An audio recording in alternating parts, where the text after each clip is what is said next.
So do you believe addiction is more socially rooted than individually?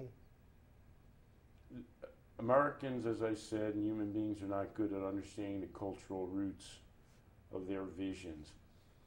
The United States is the only Western country that restricts drinking to 21-year-olds. And we have all kinds of scientific explanations for why that's necessary. If you say to somebody, are you aware that in Italy and Spain and Portugal and Greece, the legal drinking age is 16, and that an adult can give a child of any age alcohol in a public place in those countries? They sort of gasp a little bit.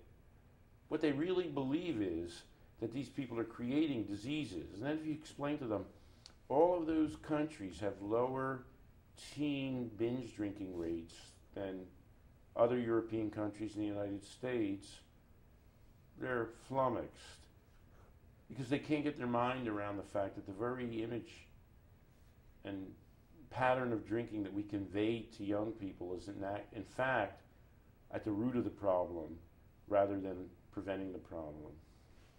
Now, in relating to binge drinking, my personal research has shown me that binge drinking can be a lot of fun. Have you found the same thing? You don't have to answer that. I just wanted to get a Stephen Colbert question in there. Well, let me put it to you this way.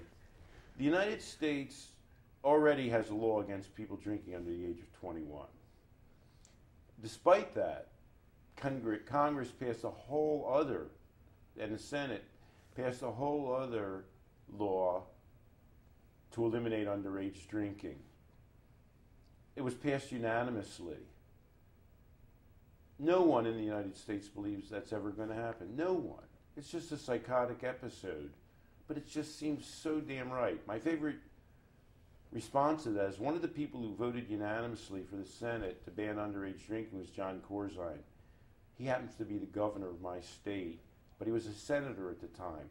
When he was running for governor, he was interviewed by Gabe Pressman on NBC, and Corzine said, so when we have a drinking age of 18 years old, and Gabe Pressman said, Governor, the drinking age is 21.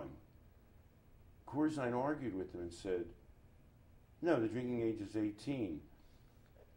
He has 3 children, and I'm assuming that like a civilized, sensible human being, he allowed them to drink alcohol before the age of 21.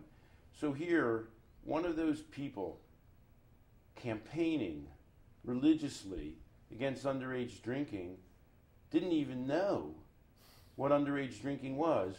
It was almost as though he said, are you kidding me? You mean we're crazy enough to believe that restricting drinking to 21-year-olds, A, is possible, and B, is helpful or makes sense? What kind of crazy madmen came up with this idea? And the answer happens to be that Corzine, a rational, economically motivated guy, is one of those nuts. And what do you see as a result of all of these factors conspiring together to be the future of addiction and addiction treatment in the United States? Well, I have a website, Peele.net, and I write a blog, and I wrote 5 things history cannot change. And the 5th of those things is America is an addiction and a drug culture. And the irony is at the same time that we're claiming that we want a drug and alcohol-free society or youthful society, we actually give more and more drugs to young people. The fastest growing drugs of abuse in the United States are pharmaceuticals. Even the kooky drug czar, John Walters, has enough sense to say the drug dealer is us, which has a lot more fundamental ramifications than he could possibly have enough imagination to realize. I mean, he is a Republican. We're training people to be dependent on a lot of things and to be addicted to drugs in particular.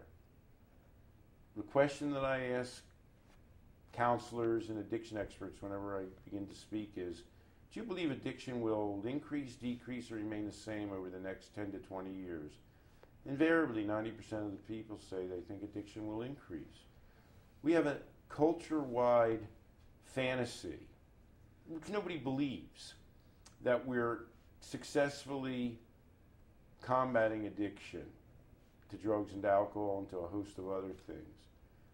And yet everybody suspects, fears, and secretly believes that we're creating a more and more addicted society. The good news is I'll have plenty to do as long as I'm able to work in this field. The bad news is we're laboring mightily to produce the reverse from the outcomes that we claim that we desire.